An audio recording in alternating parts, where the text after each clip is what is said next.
Hello good morning नमस्कार। एक बार फिर से आप सबका स्वागत है वाईफाई स्टडी स्टूडियोज़ पे which is a part of Unacademy. तो सुबह 5 बजे क्विज का सेशन देखने के बाद 5:30 बजे होता है आपका मैपिंग का सेक्शन और फिर 7 से 8 चलता है आपका लाइव करंट अफेयर्स का 1 घंटे का क्लास, है ना। तो यहाँ पे आज वाला जो सेशन होने जा रहा है उसमें मैपिंग के हम लोग कुछ क्वेश्चंस डिस्कस करेंगे। क्वेश्चंस क्यों? क्योंकि काफ़ी सारे स्टूडेंट्स की डिमांड थी कि मैम मैप तो समझ में आ गया, लेकिन एक बार ये भी बता दीजिए कि क्वेश्चंस कैसे फ्रेम होते हैं। ऑल्दो हर एक सेशन में मैं ये चीज़ कवर करती जाती हूँ कि कहाँ से कैसे सवाल बनेगा, बट फिर भी यहाँ पे कुछ क्वेश्चंस आपके लिए आएंगे, आपको उसका क्या करना है, आंसर करना है। टोटल 20 क्वेश्चंस होंगे। जल्दी जल्दी एक बार हम लोग इसको डिस्कस कर लेंगे और उसके बाद इस क्लास में लाइव जुड़ना मत भूलिएगा।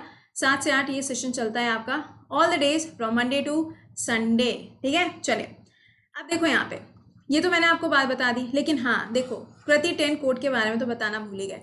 कृति 10 कोड जो है ये काम करेगा आपका कहाँ पर, अनअकैडमी के ऊपर। अनअकैडमी में आपको जो जीएस का कंप्लीट बैच मेरा मिल रहा है, आप उसको अवेल कर सकते हो कृति 10 कोड का यूज करके। कौन सा बैच है, कैसे मिलेगा, वो हम आपको सेशन के लास्ट में बताएंगे। देखिए सबसे पहला क्वेश्चन, पहले लिंक को कॉपी करके शेयर कर दो, अपने फ्रेंड्स वगैरह के साथ भी इसको शेयर कर लिया करो, जरूरी होता है कि सेशन को शेयर कर लिया करो। ओके, पहला सवाल देखो, आपको बताना है कि कौन सी ऐसी कंट्री है जो ट्रॉपिक ऑफ कैंसर से यानी कि कर्क रेखा से 2 बार होकर गुजरती है। मैंने आपको बताया था रिफ्ट वैली वाला जो एरिया बताया था नर्मदा, माही और तापी वाला जो रीजन बताया था, वहां पे आपको एक रिवर मिलेगी जिसका नाम क्या है, माही रिवर। और माही रिवर का भी डायरेक्शन क्या हो जाएगा, ईस्ट टू वेस्ट रहेगा। अगर पुराने क्लासेस नहीं देखे हैं आपने तो प्लेलिस्ट में जाके 5:30 बजे के जितने क्लासेस हुए एक बार देख लेना, उसके बाद ये चीज़ें आपके लिए बहुत आसान हो जाएंगी, ठीक है। तो यहाँ पे आपको मिलेगी कौन सी रिवर, माही रिवर, जो ट्रॉपिक ऑफ कैंसर को कितनी बार कट करती है इंडिया में, 2 बार। अगर पूछा जाता है कि जो कैप्रिकॉन यहाँ पे है ना, कैप्रिकॉन वाली जो लाइन है, जो मकर रेखा है, ये लाइन जब क्रॉस करते हुए जाती है वर्ल्ड में, तो कौन सी ऐसी रिवर है जो इसको 2 बार कट करती है पूरे वर्ल्ड में, तो अफ्रीका के कॉन्टिनेंट में लिम्पोपो रिवर। और इसी लाइन को जो 3 बार कट करती है वो कौन सी रिवर है, ये हो जाएगी फ्रिट्जॉय रिवर। कहाँ पर है ये, ऑस्ट्रेलिया के अंदर लोकेटेड है। नेक्स्ट क्वेश्चन देखो, कौन सी ऐसी नदी है जिसको हम सॉल्ट रिवर के नाम से भी जानते हैं, तो यहाँ पे सॉल्ट रिवर कौन सी हो जाएगी, लूनी रिवर। मैंने आपको बताया था कि लूनी रिवर जब ये निकलती है अरावली की पहाड़ियों से तो ये कैसी होती है, फ्रेश वाटर होती है, साफ पानी की होती है। लेकिन जैसे जैसे ये राजस्थान की झीलों से होते हुए जाती है, वहां पे जितने भी आपके सॉल्टी लेक्स मिलते हैं ना, खारे पानी की जो झीलें होती हैं, जब ये वहां से क्रॉस करते हुए जाती है तो ये फ्रेश वाटर से किस में कन्वर्ट हो जाती है, सॉल्टी वाटर में कन्वर्ट हो जाती है, खारे पानी की हो जाती है। तो इसलिए ये चीज ध्यान रखिएगा कि कौन सी ऐसी रिवर है जिसको हम सॉल्टी रिवर के नाम से जानते हैं। नेक्स्ट पे आओ, question number 3, what are the 2 head streams of Ganga. Ganga के आपको 2 हेड स्ट्रीम्स के नाम बताने हैं। हेड स्ट्रीम्स का मतलब क्या हो गया कि कौन सी ऐसी 2 नदियां हैं जिनके मिलने से गंगा नदी की उत्पत्ति होती है। मैंने आपको बताया था कि जो गंगा है वो बीए पास है, बताया था ना। तो ये कौन सी हो गई, भागीरथी, और ये कौन सी होगी, अलकनंदा। गंगा रिवर जब प्लेन के एरिया में पहुंचती है तो सबसे पहले कौन से मैदानी क्षेत्र पे पहुंचेगी, हरिद्वार में। नेक्स्ट क्वेश्चन पे चलते हैं। आपको बताना है कि कौन सी ऐसी रिवर है, does not the Koyna river forms the part. आपको बताना है कि which river system does the Koyna river forms the part. तो सिंपल सा यहाँ पे इसका आंसर क्या बनेगा, कृष्णा। देखो जब हम लोग रिवर्स पढ़ते हैं तो रिवर्स की हमको ट्रिब्यूटरी पता होनी चाहिए। अगर ट्रिब्यूटरी नहीं पता है तो हमारा किसी काम का नहीं होता। तो कोयना रिवर जो है वो किसकी सहायक नदी है, कृष्णा की सहायक नदी है। एक सवाल और पूछा जाता है, कृष्णा की एक और सहायक नदी जिसका नाम क्या है, तुंगभद्रा। ये भी बहुत बार पूछा जाता है कि तुंगभद्रा रिवर किसकी ट्रिब्यूटरी है, गंगा की है। और एक्चुअली तुंग अलग है और भद्रा अलग है, जब दोनों आपस में मिल जाती हैं तो ये तुंगभद्रा के नाम से जाना जाता है। नेक्स्ट क्वेश्चन, दामोदर नदी जो है इसकी उत्पत्ति कहाँ से होती है, इसका उद्गम कहाँ से होता है, तो छोटा नागपुर का जो पठार है वहां से निकलती है। अच्छा, इस रिवर के लिए दामोदर वैली प्रोजेक्ट कुछ याद आया, अभी हाल ही में AIIB के द्वारा इसको फंडिंग करी गई है, अगर आपको याद आ रहा हो, क्योंकि सुबह 7 से 8 के क्लास में मैंने ये सारी चीजें आपको पढ़ाई, ठीक है। दामोदर रिवर को क्या बोला जाता है, सौरव ऑफ बंगाल, बंगाल के शोक के नाम से इस नदी को जाना जाता है। Next question, in which state of India, Bharat का ऐसा कौन सा राज्य है जहां पे फुलहार लेक लोकेटेड है, इसकी जगह क्या हो जाएगी, यूपी के अंदर है। यूपी में देखो लखनऊ हो गया इसका कैपिटल, और ये कौन सी नदी के किनारे पर है, तो ये गोमती नदी के किनारे पर है। गोमती नदी जो है वो किसकी ट्रिब्यूटरी है, तो वो गंगा नदी की सहायक नदी है। नेक्स्ट क्वेश्चन, शिपकिला पास कौन से राज्य के अंदर है। देखो यहाँ पे मैंने ये पास इसलिए पूछा है क्योंकि यहाँ से आएगी एक रिवर, ओके। कौन सा हो जाएगा स्टेट, यहाँ पे हिमाचल प्रदेश। और शिपकिला दर्रा से कौन सी वाली नदी आती है, तो ये हो जाएगी आपकी सतलज रिवर। सतलज नदी जो है ये सिंधु की सहायक नदी है, सिंधु की ट्रिब्यूटरी है। Next question, which pass connect Sikkim with China's Tibet autonomous region. आपको बताना है कि ऐसा कौन सा दर्रा है जो सिक्किम में है और चाइना और तिब्बत वाले रीजन में आपको देखने को मिलता है। तो इसका आंसर क्या हो जाएगा, नाथुला। ये सवाल यहाँ पे इसलिए बना हुआ है क्योंकि देखो जब हम लोग बोलते हैं ना कि मैम सवाल बता दीजिए, सवाल बता दीजिए, तो सवालों में हमको हर एक पॉइंट पता होना चाहिए ना। जितनी चीज़ें अभी तक पढ़ चुके हो वो सारी चीज़ें यहाँ पे हम कवर कर रहे हैं। अब अगर पुराने क्लासेस नहीं देखें तो दिक्कत होगी। आंसर क्या हो जाएगा, नाथुला। और नाकुला पास अलग है जहाँ पर अभी चाइना और इंडिया की जो आर्मी थी वो आमने सामने आ गई थी। नेक्स्ट देखिए यहाँ पे, कौन सा ऐसा कोस्टल प्लेन है जहाँ पर आपको एल्यूवियल डिपॉजिट देखने को मिलता है, यानी कि जलोढ़ मिट्टी का डिपॉजिशन देखने को मिलता है। कौन सी नदियों के द्वारा, साबरमती माही नदी के द्वारा।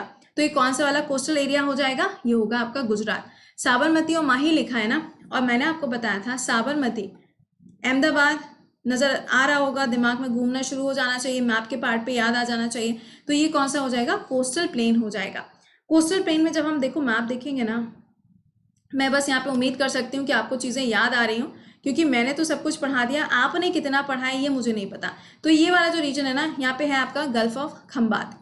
नेक्स्ट क्वेश्चन देखो, कौन सा ऐसा कोस्टल प्लेन यहाँ पे बनाया जाता है सह्याद्री और अरेबियन सी के द्वारा। सह्याद्री पूछा है, यानी कि सह्याद्री वाला एरिया कौन सा हो जाएगा आपका, ये रहेगा वेस्टर्न घाट्स, ठीक है ना, वेस्टर्न घाट्स वाला एरिया। देखो यहाँ पर ये इस तरीके से इंडिया का मैप है। यहाँ पे आपको मिलेगा पश्चिमी घाट, यहाँ आपको मिलेगा पूर्वी घाट, और यहाँ पे क्या हो जाएगा, अरब सागर। तो इन दोनों के बीच में आपको क्या मिलता है, वेस्ट कोस्ट मिलता है, क्योंकि वेस्टर्न घाट को सह्याद्री के नाम से भी जाना जाता है।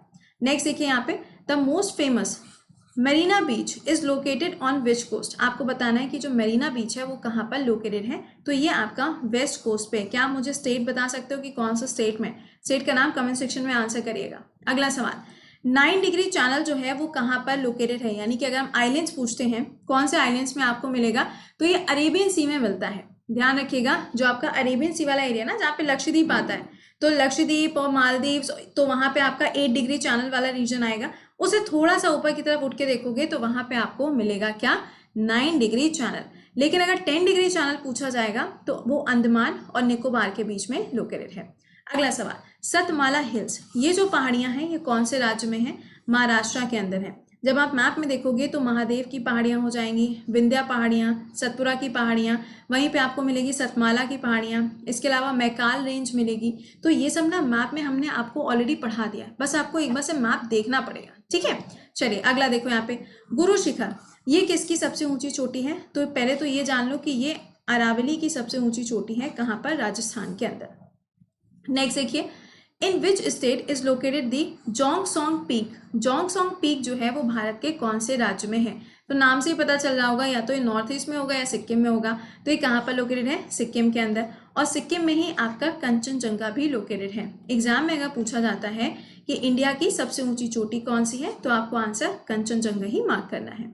नेक्स्ट देखिए यहाँ पे, जोजिला दर्रा, ये कौन से राज्य में है। तो ये मिलेगा आपको जम्मू एंड कश्मीर के अंदर। जोजिला वाला जो दर्रा है ना, वो जम्मू कश्मीर के बिल्कुल टॉप पे आपको मिलता है। नेक्स्ट पे आ जाओ, यहाँ पे कौन सा ऐसा पठार का क्षेत्र है आपका, जब इंडिया में मैप देखोगे ना, तो कौन सा ऐसा पठार का क्षेत्र है जो अरावली और विंध्या के बीच में है। अब मैंने आपको जब पहले दिन इंट्रोडक्शन का क्लास लिया था, पूरा मैप मैंने आपको डिस्क्राइब किया था। अरावली बताया था, विंध्या बताया था, सतपुरा बताया था। विंध्या के बीच से नदी जा रही थी, सतपुरा के नीचे से रिवर जा रही थी एक साउथ से होते हुए।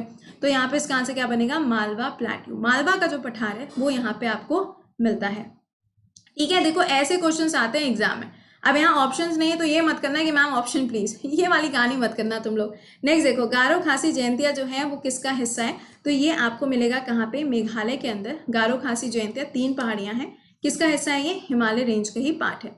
अगला जोवाई, ये एक काफी इंपॉर्टेंट हिल स्टेशन है, ये कहाँ पर लोकेटेड है। तो ये मेघालय के अंदर लोकेटेड है। जितने भी हिल स्टेशन होंगे इंडिया के अंदर, आपसे एग्जाम में पूछे जा सकते हैं। जितनी पहाड़ियां आपके हिमालय के हिस्से की होंगी या फिर नॉर्थ ईस्ट में होंगी, वो सवाल आपसे पूछा जा सकता है। अगला, Phawngpui in Mizoram is also known as, इसको और किस नाम से जाना जाता है, तो ब्लू माउंटेन के नाम से जाना जाता है।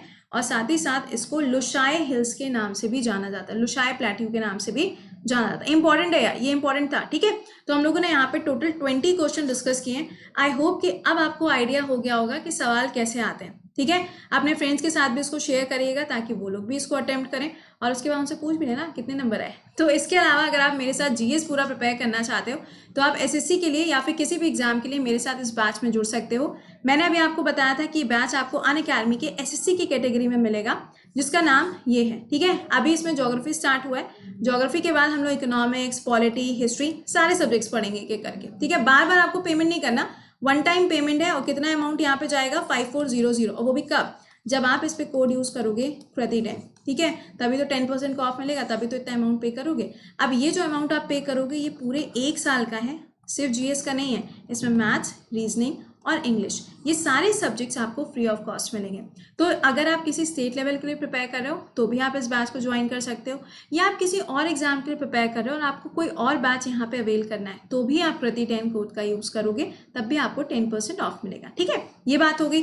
अब देखो, अनअकैडमी पे जाके पहले तो मुझे फॉलो कर लेना। दूसरी चीज़ ये है पूरा शेड्यूल, रात से 9 के 10 बजे की जो क्लासेस रहेंगी आपकी मंडे टू फ्राइडे, उसका शेड्यूल मैंने शेयर कर दिया, इसका स्क्रीनशॉट ले लेना क्योंकि यहाँ पे डेट और टाइम मेंशन है और टॉपिक भी मेंशनड है। अगर आप यूपीएससी के लिए प्रिपेयर कर रहे हो, मोस्ट इंपॉर्टेंट सेक्शन होने वाला है आपके लिए, या फिर अगर आप स्टेट लेवल के लिए प्रिपेयर कर रहे हो, स्टेट लेवल में भी मेंस काफ़ी हाई फाई आने वाला है, क्योंकि आप जानते ही हो आजकल पैटर्न जो है दोनों का सेम ही हो गया, UPSC and state level exams. तो यहाँ पर ये वाला जो सेशन होंगे आपके लिए इंपॉर्टेंट होंगे, इसको ज्वाइन करना मत भूलना क्योंकि स्पेशल क्लास है, फ्री क्लासेस हैं। चलो अब मिलते हैं, अभी कितने बजे, 7 बजे लाइव क्लास में जुड़ना मत भूलना। इंपॉर्टेंट सेशन होता है हमेशा सुबह 7 से 8, तो वहां पे आप लोगों से लाइव मुलाकात होगी। Till then bye bye and take care. सो मत जाना, अभी क्लास है फिर से। Bye bye.